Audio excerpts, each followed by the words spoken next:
Hello, book lovers. Welcome to Must Love Books.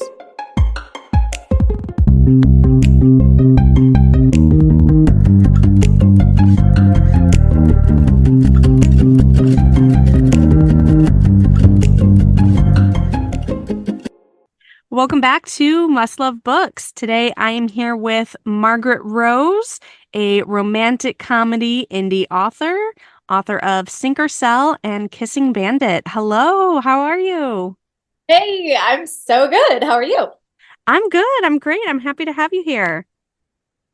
I am thrilled to be here. I've been looking forward to it. Excellent, excellent. So you released your debut novel in February 2023, and then you recently released Kissing Bandit. I would love to hear more about these stories. So when I released Think or Sell, I had been previously really pursuing traditional publishing, and I started in YA and fantasy, and then I really the whole time was reading and writing romantasy. That term really hadn't been coined yet. And I went through a bunch of like peaks and valleys and R&Rs and agents leaving and then the pandemic. And it was just a really tumultuous time, specifically in traditional publishing. And when I was sort of like, it was year two of the pandemic, and I was just thinking like, I had had so many no's, which I think, for maybe not every, most writers go through that, and it's rough. And so I was just thinking like, man, is this it? Like, am I done with going after this? I've spent a lot of time going after it. I've been writing my whole life. And I just thought I'm going to sit down and write something different. And with each book that I had written and then queried, and my queries started really small. And then I, wrote another book and queried a couple more agents. And the third book, queried even more agents. And I knew that I was upping my game every time with every book that I wrote. And every time I was also challenging myself, like the first book that I ever wrote was a single POV and in present tense. And then the second book I wrote was in third person POV with a dual narrators. And so I sat down and I was like, I'm just gonna write a rom-com. I had read a couple, like I had read Red, White, and Royal Blue, like huge fave, beach read, Emily Henry. I'm trying to think of some of the others. Oh, The Hating Game. Oh my gosh. So those were probably three biggies that I had just read like in that time. And I thought, I'm just going to sit down and I'm just going to see if I can write a rom-com. And I wrote it in 3 months versus like, previous books as I was learning took years, 6 months, all of that. And it just like spilled out of me, and I loved it. And I fell in love specifically with the supporting cast more than anything, because there was a lot going on in the industry about we need diverse books and own voices and having all of the like large cast and inclusiveness. And that was very important to me. And so I sat down, I wrote this book, I fell in love with these people. I gave it to my sort of critique partner at the time, and she, quote, said, "This is the one, girly." And I was like, okay, like full steam ahead. I'm a rom-com writer now. Who knew? Um, so I did query that book. I did submit it to the last season that they had of Pitch Wars. And with Pitch Wars, it came down to me and one other book that actually just published, but I don't know that she really tells the Pitch Wars story, so I won't mention that author specifically. But the mentor author and I still stay in touch, and she was really nice to say like, "Hey, just so you know, you were my runner-up. Here are a couple notes on the book." So I took her notes. I did another edit. I queried a little bit more. I came close. I like my dream agent, even though you're not supposed to have a dream agent, had my full, and then I got a no. And it was my second round of being like, okay, I think I'm done. I think this isn't for me. And then I had a really good buddy. Her name is Ray Riley. She's also, I'm trying to think if by the time this airs, she'll be published. Yes, she will. She is a published author. She just looked at me and she was like, "Why don't you indie publish this?" And I was like, "Oh, what? I couldn't. No, I had been researching and pursuing trad. I had lists of agents, all of this for so long." And she was like, "Yeah, you can. Why not?"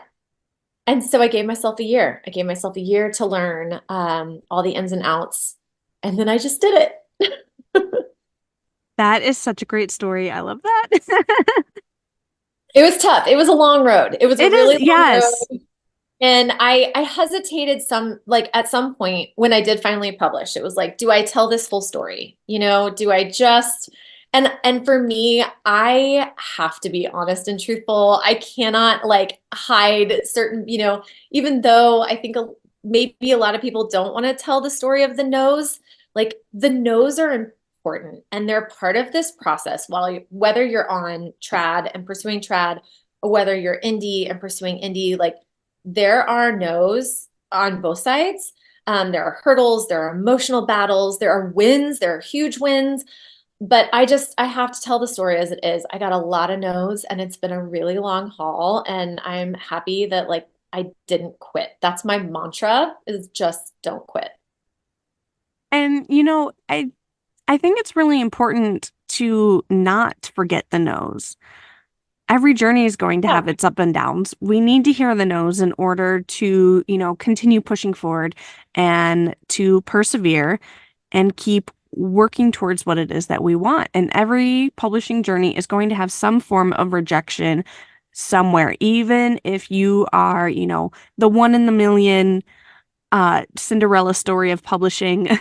You're Yeah. still going to get a Yeah. no somewhere, whether it is from an agent, a publisher, or even a reviewer. Someone's going to tell you no. And I think hearing those no's is important and it helps you kind of not only focus stronger on your passion and what it is that you want from, your story or your writing career, but it also helps you kind of develop a little bit of a thicker skin so that you can kind of let go a little bit when you hear those no's because Yeah. not everyone's going to like what you read. And you know what? That's fine. And that's normal. And that should be expected.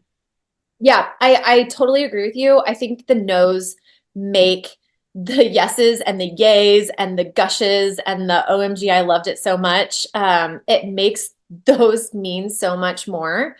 And I Yes. think, yeah, right. And I really do think that it's important for us to speak as candidly as we can. Part of my publishing journey was at the time that it was when in 2019, I was listening to podcasts. I was more so really watching YouTubers and very specific traditional authors were saying like, do not self-publish. No agent will want you. No agent will ever want you. You will ruin your debut name. And so I was filled with a lot of fear. And so that's why I try to be as candid as I can about publishing now and about my journey because that was bad advice. Because look what's happened. I mean, we're watching all of these indies get scooped up by publishers if that's what they want. Signing big traditional deals. We have amazing authors like Lynn Painter who are hybrid and doing both sides of the coin. Just really watching it's really fun watching how many different like ways this publishing game can go now. And so yes, I think being candid, being honest, following your gut, going for what you want is super important and not listening to anybody tell you no, really.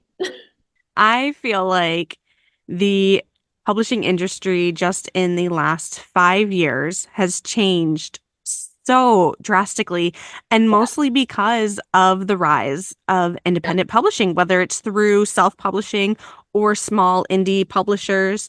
And a lot of that I attribute to the transparency that indie authors Yeah. give to their followers and give to their readers and share with the book community and other authors as well.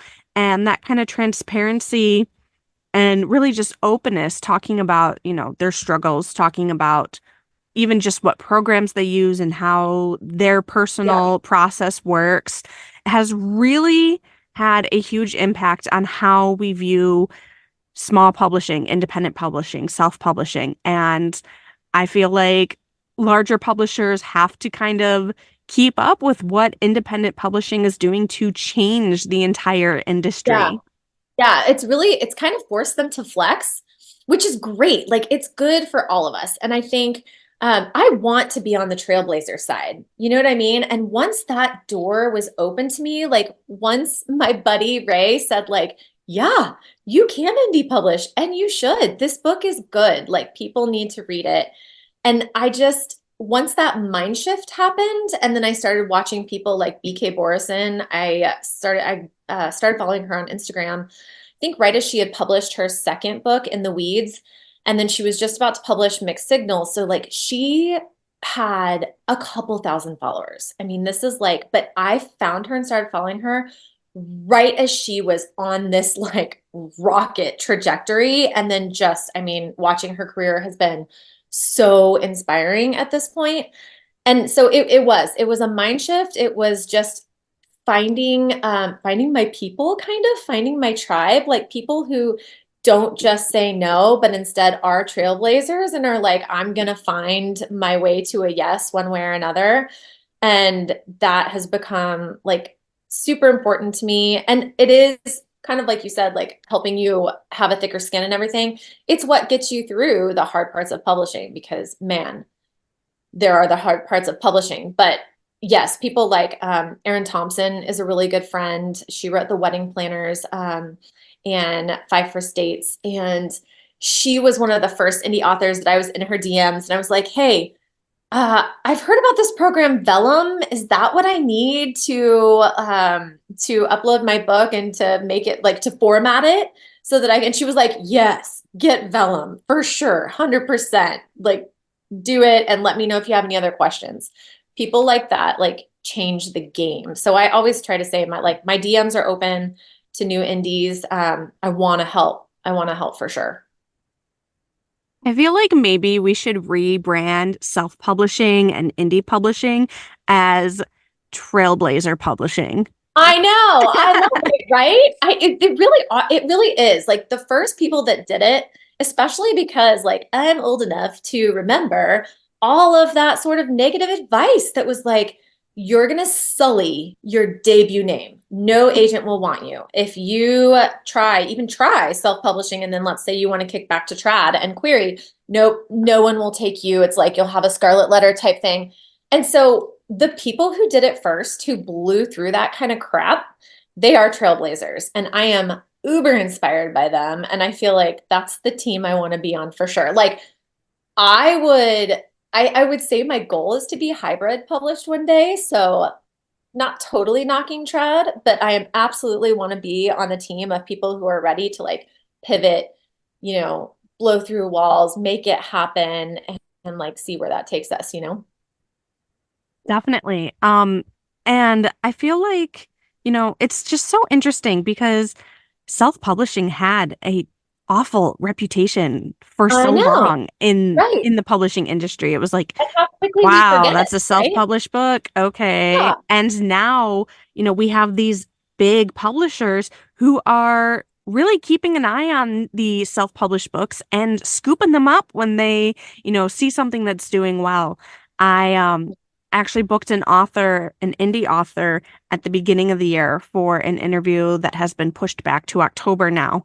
And when we first scheduled, she was a self-published author and we were going to originally record early in the year. And within weeks, she was scooped up Stop it. I have chills. I and have her chills. book was taken down so that they could, make some edits to it, kind of Yeah. update some things, and, get her a new cover artist. And I'm like, Yeah. I got to be here on the Yeah. sideline And see it. Uh-huh. watching this happen in real time. And I am so excited for her. Yeah, that is amazing. Those are the stories that are so inspiring, I think, to me. And that should give everybody hope because the truth is, not to like go on and on and on about trad, but the system really was sort of broken, and even more so for marginalized communities, right? Like we knew that, and so when indie authors started to have success and these stories started to come out, because like this was happening, I just don't think we really heard a whole lot about it, and it takes a lot of time for those old stigmas to wear off. So, like you said, yeah, it really wasn't that long ago that self-publishing was a dirty word. And now it is the opposite. It is a viable path. I watch Rebecca Thorne a ton on TikTok. She is a phenomenal person to watch. And she was trad published, I think. And then trad just really wasn't working for her. It was like fizzling out. And then she started following, kind of like me when I found BK Borison. She found a fantasy author, like a cozy fantasy author that when it was just popping off and scooped up from indie to trad. And she sort of adjusted her path and followed that and had a similar story. And she is amazing. If any like of your listeners are interested in this whole conversation and what we're talking about, indie versus trad and all those things, Rebecca Thorne is a phenomenal person to watch and research and learn from on TikTok because that's how I did it. I mean, when you make the choice to go indie, there's a lot more information out there now. But even when I did 2 or 3 years ago, because I did give myself a year to like really polish, sink or sell, and really learn the ins and outs, just the back end, like the business side of actually putting a book together and publishing it and holding it in your hands. And like, how do you do all of that? It is a lot. So I would point them to Rebecca Thorne for sure. And Brandon Sanderson, gosh, watch him, listen to him. Whatever he says, I'm like, yes, that's what I'm doing. So, what advice outside of be your first yes do you have for anyone listening who wants to pursue independent or self-publishing? Yeah, I love that. I really think you have to educate yourself and know what you're walking into. The pool is much more saturated now. It was when I got into it. And so everything's always shifting. And I think you just have to keep your eye on the market and the business. That is part of it. You have to be ready to wear all of the hats in the entire company. Unless you're lucky enough to outsource some of those things. But at the start, you pretty much have to be prepared to do all of that. You have to be prepared to flex. And I think you have to, and this is hard for me personally because I have zero patience, none, zip. But you have to be ready for like a slow burn, if you will, as far as your indie business goes, because for most people, it doesn't happen overnight. For some, it does, and it's fun to watch for me. But so far, I am I guess year two, and I'm trying to release a little bit more frequently, write a little bit faster, but above all, the books come first and the words come first. So as long as you're writing, as long as you're putting out the best possible product you can, learn as much about the business side as you can, find a bunch of people who are doing it well that you respect and admire, and follow them and watch what they do, I think then you'll be on a good path. That is wonderful advice, truly. Thanks. So let's go ahead and talk about your writing process. We mentioned this a little bit off camera, Yeah. about you being a recovering pantser. Yeah, for sure. I think you'll hear a lot of published authors say that early in their careers. So I just put out book two. I'm drafting book three now, and hoping to have that out in the fall. So I 100% was a pantser. Save the Cat did not exist when I started writing. I Googled how to write a book, even though I did go to school for creative writing in English. But there wasn't I took like screenwriting classes and children's lit classes and things like that. But there was never like a how to write a book. If I ever did anything else in my life, I would love to go teach a class on like how to write a book, and how to publish it maybe. Anywho, I Googled how to write a book and I got the snowflake method. So that was like start with one sentence of what your book is, and then build that into a paragraph, and then build that into 3 paragraphs, build that into a page. So I kind of tried that, tinkered around with it. That didn't really work for me. That again, I have no patience. That just felt really slow and boring. So then I just sat down and I just started writing. And what I found with that, which is called pantsing, is that you almost always end up rewriting your entire novel because you don't know where you're going, right? So then once I found like the 3 act structure, I did read Save the Cat. Oh golly, what's the romance one? I have it sitting right here. Romancing the Beat, story structure for romance novels, Gwen Hayes. That is like, if anyone wants to write romance, by that right now. Um, so now I do plot, but I do it very sparse. I use the 3 act structure, like I said, but I'm most likely what you would call a headlights writer. So I try to have like a bare minimum, like a skeleton. What happens in the first act, what happens in the second act, and what happens in the third. And then when I sit down to write it, I'm writing one scene and I usually know the scene I'm trying to get to, but it's super foggy. You know what I mean? Like driving your car on a stormy night at dusk and you can barely see what's ahead of you. And maybe there's like one street lamp a mile down in the distance. That's pretty much how it is for me when I'm writing. And I'm usually excited about the idea of getting to that next scene. Like I know where I want to get. It's probably a beat.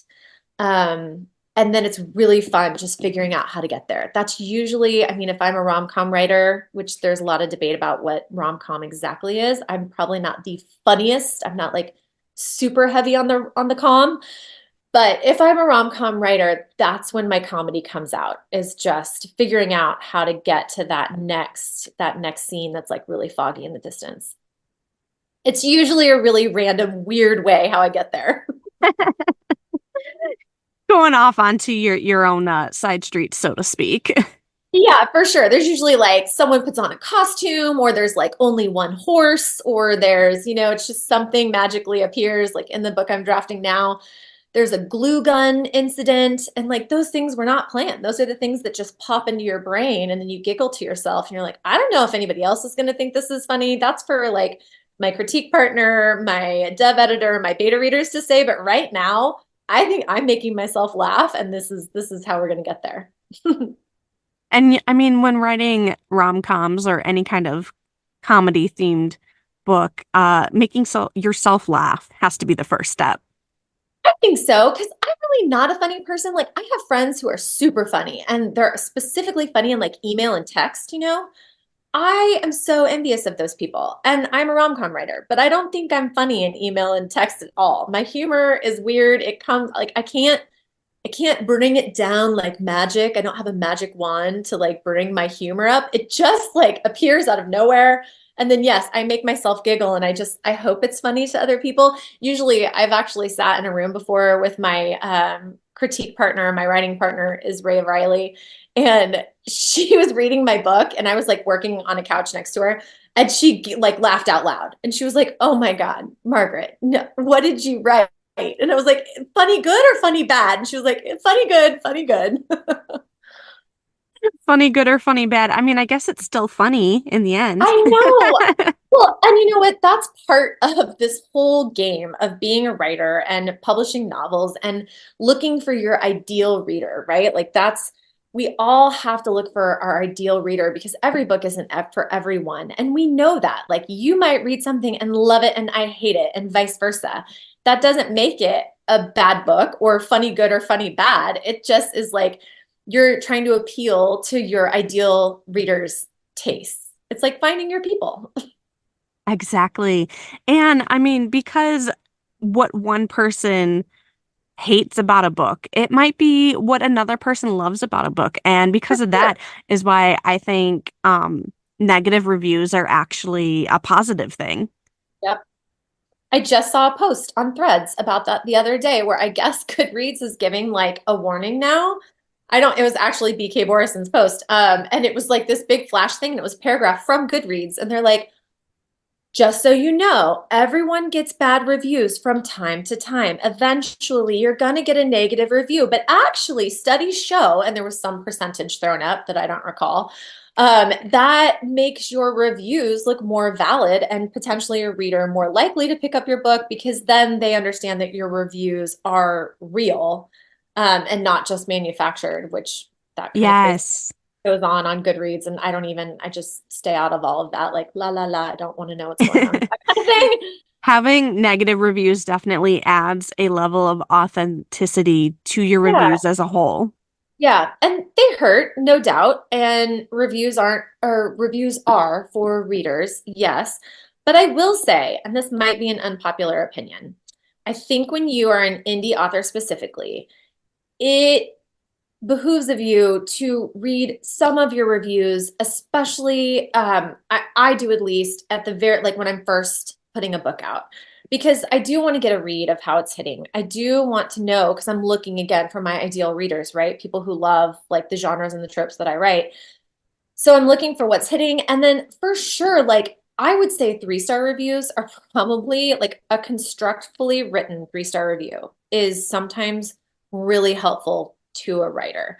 And I pay attention to that for a short time after a book is released, and then I try to stay out of it because then they can also just hurt your feelings because we're human.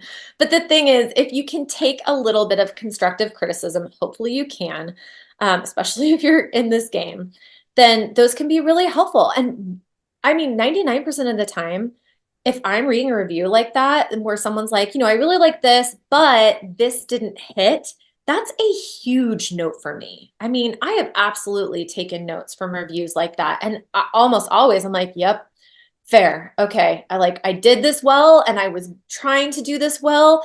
And I maybe missed the mark a little bit here because my focus was a little bit too much over there. You know what I mean? So yeah, Absolutely. reviews are tricky but helpful. Yes, and it has been a big thing on, Bookstagram and Book Talk Yeah. about how reviews are for readers, and there were, some unnamed authors kind of getting a little bit in a tizzy about that. And Yeah. I do agree that reviews are for readers, um, and that it's not necessarily an author's business, but at the same time, it is. Not to the point where you need to tell people how to Oh review no. and what to No, say. no, no, no, no. Absolutely No, no, not, no. Yeah, because yeah, that yeah. kills any authenticity of Yes. reviews as a whole, not even just for your own book, but across the Yeah, board.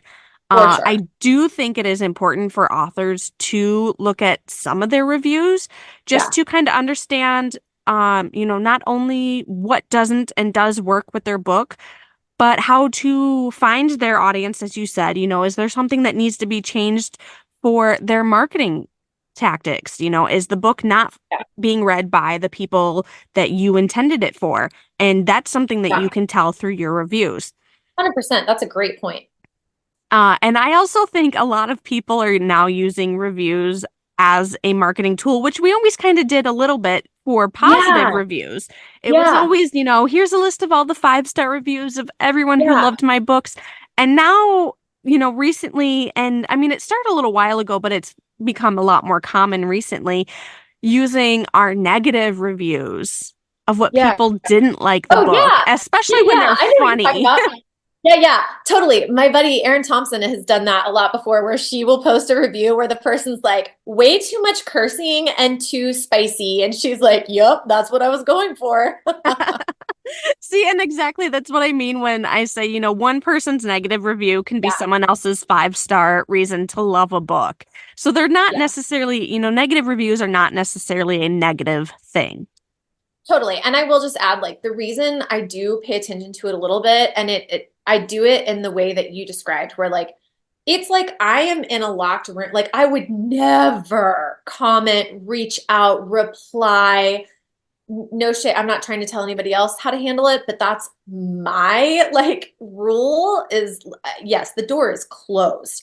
I'm just trying to glean some information because I always think about if you or anyone has watched Taylor Swift's documentary on Netflix, Miss Americana. Yes, I And have. when yeah, right, right. Who hasn't? I mean, so when she gets that phone call from her agent or whoever it is, and they're telling her like the Grammy nominations for whatever album it was that she had just put out at the time, and the agent is like, "Okay, I'm sorry, I don't know how to tell you this. Like, you didn't get a nomination, whatever." And you see it in her face, and she's like, "Okay, okay." Like you see the pain flash, and then you see the freaking determination, and she's like, I just need to write a better album. And the agent's like, no, we're still waiting on some others. And she's like, yeah, yeah, like I just need to write a better album. And that's how I feel when I'm like reading a couple reviews initially just to get a read before I start drafting that next book. I just want to write a better album. You know what I mean? Like I'm in this to win the Grammy, to blow your socks off. I want to write the best book that I can read. And I really want to write the best book for my ideal reader. So that's what I'm in it for. Honestly, too, this is part of being like open and honest and having like like being candid, which I think a lot of people, it's scary to do that online. You know what I mean? It's just scary. There's no other way to say it. So, but I think when people are, then you can have these really good conversations where it's like, I'm not afraid to say I have a slightly different opinion, but I'm also going to qualify like, here's why. And, then other people can be like, yeah, I get that, you know? Mm.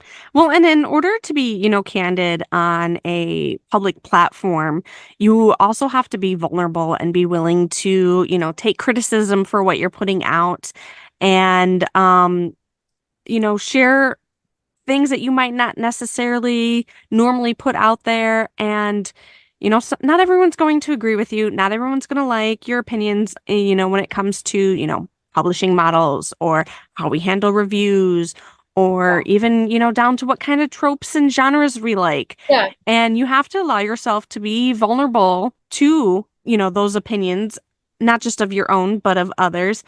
And as well as, understand that, someone not agreeing, yes, that's another no, and that's okay. Yeah. Yeah. As long as it's all respectful. Yes. And then that's what makes us who we are. Because I think sometimes when people aren't, there's like fake it till you make it. Yes, I believe in that. But also you do have to be honest. So it can't be all like rainbows and sunshine. Even if that's your brand, which is kind of my brand, is the rainbows and sunshine.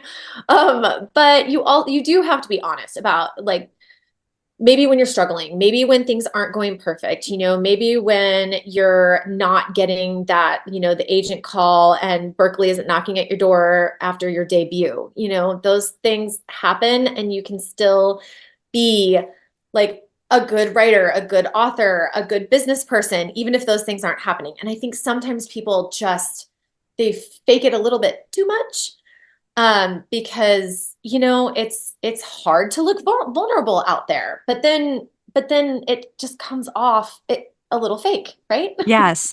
I mean, we write fairy tales, but we shouldn't make the publishing process look like a fairy tale. It's rooted in reality, and I feel like we need to be open about those realities because it's not always going to be positive.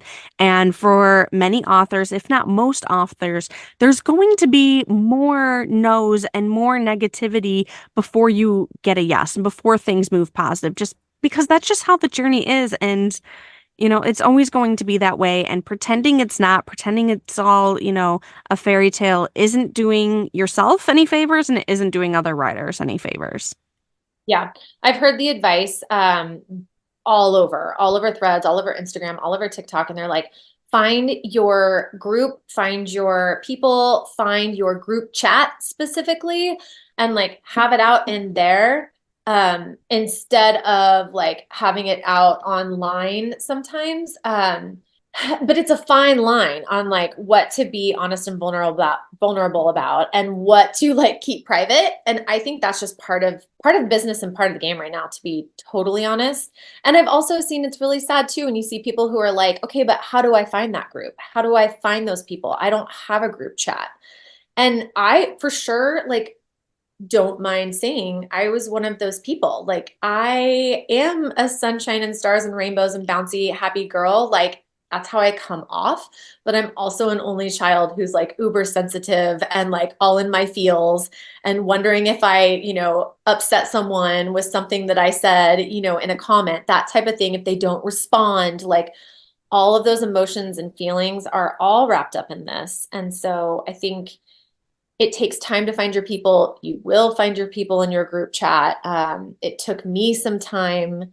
So I guess that's my just like honesty there for anybody who's struggling with that portion of it, is like, you have to decide what you're going to share. You have to decide what you're going to keep private. And it has to be a balance. And then you need to find like those people that you can trust to be in the group chat for when you're all in your feels and you're like, this person didn't respond, or there's a lot of like, this person didn't support, my pub day post and things like that. And it hurts, but you can't take it personally. And I feel like you also shouldn't call anyone out specifically unless like they did something like truly horrendous and horrible that's harmful to others. But like if somebody just, did something that you just kind of hurt your feelings because, they told you no, Yeah, or, if somebody leaves you a negative review in a respectful way, there's no reason to be calling people out because all that's going to do is one, kill your reputation. for sure. People are going to look at you differently, as they probably should if you're going to be making those kind of choices. And additionally, it's going to start, yet another book world war, which we don't Yes. need. We don't No, no, need. no, We no. We need don't want any of that. support. We need, Yeah. it doesn't even have to always be positive, but it needs to be supportive. And Yeah, there I'm needs here to to be win like the book dialogue. boy. Yeah, I'm here to win the book boyfriends. I'm not here to win the book war. Like, no, that is not what we're in it. At least not what I'm in it for. Yeah. Like when I got my first rejection from an agent, I immediately posted about it on my Instagram, like, well, I'm a real author now because I got my Yeah, first rejection. that's But I'm true. not gonna go into like, oh, who rejected me? No, Yeah, like that's, not fair to the agent. That's not fair to the people who are following me. They don't need to want to see that kind of negativity. yeah, Um, Now, yeah, share when you get a rejection, share when you get no's. Just don't turn it into a personal attack because your feelings are hurt. yeah. I agree. That's a great way to put it. And I think it goes like once you get more into like cultivating the space and cultivating your page, and when you are an author like me, really, it's any author who's marketing their book. Um, you're making friends, and then you're probably feeling like some people don't want to be your friend, and you're seeing like groups do group giveaways and this and that and the other. And I'm saying all this because I have 100% been in this spot and felt all these feels. And I think, what is that like ad old saying that our grandmas said when they're like, if you actually knew how little people were thinking about you, you wouldn't worry about how much people are like what people are thinking of you. You know what I mean? So I think you just have to sit down and have a chat with yourself and have like a strong brand and plan as far as like being a writer, being an author, being a marketer, being a publisher, all of those things, and then stick to it. That's what I do. If I'm getting all in my feels about something, I put the blinders on, I get off the internet for a minute. You go touch grass or you pat a dog's head, you take a deep breath. You maybe go pick up that book that you've been really wanting to read, but instead you've been like doom scrolling, and then you just Yes. start fresh the next day. Yeah, sometimes, and you know what? That's really great advice. Sometimes you just need to get off the internet. Yeah. Yeah. Allow your, True. feel any feelings Period. that you need to feel. Yeah. Absolutely. But deal with it on your own time. Yeah. Yeah. I see. And that goes out to writers getting rejections too. Cause like that is, I've been through that as well. You said you just got, or you got when you got your first, and like you are allowed to feel those feels, and then you take a break, you go recoup, you do what you need to do, self-care, get to that happy place again, and you keep going. That is why like the one of the only stickers I have on my keyboard on my little computer is don't give up. Like do not give up, do not quit. If this is something you really want, you keep going, because it's one person's opinion, right? When you're getting the rejections and the queries in the query trenches, it's one person's opinion, and it might not even be that agent's opinion. It might be their slush reader's opinion. You just never know. I think what I was going up against when I was in that boat, I got one specific rejection from an agent I really loved who was like, I have someone with a voice too similar to yours on my list. And like, there are only so many happy, quirky, sunshine, rainbow rom-com author, that I just don't have a place for you on my list right now. Like, if I come across someone, like they were very nice, I'll send you a referral. Like, I never heard from them again, but you just never know. So you can't take it too personal. You got to keep going. Don't quit. Don't quit, Krystle. As long as you don't quit either. I won't. I will not. I might slow down. I'm doing a push right now. My kind of business plan is push hard. I'm going to push hard for a year or two. I'm going to find my people, find my readers, all those things, see what happens, and then regroup think about like what I want at that point in my life, and I might slow down. Like I definitely might slow down. I'd love to go back to romantasy. I don't think I'd ever go back to YA, just because I've moved into adult, and I don't know. I don't think I'd go back to YA, but never say never. Um, but I'd never quit. Might slow down, but I'll never quit. My That's the priorities might adjust, but I won't quit. that's the only time you can actually say never. Yeah, right? There you go. So you are actually working on book 3 right now, Royal Hearts, and you said you want that to come out later this year. Yeah, so it should come out fall 24, and it is a holiday book. So these are these things that you kind of you think about, and then when you're indie, you're like, ooh, but the great thing about indie is like I can flex and I can push my pub date if I need to because I have all the power, which is true. But when you're writing a holiday book, you need it to come out before the holiday or around the holiday, that type of thing. So I'm really chugging right along on drafting that now. I have all of my editing and editors and readers and things in place. So yeah, fall 24 should be Royal Hearts. And that's book 2 in the Love at the Lake series. So that's book 2 after Kissing Bandit. And we will definitely be keeping an eye out for that one Yay. when it comes out. So before we finish up here today, I'm going to have us play just a little game, and it is Okay. called Three Things.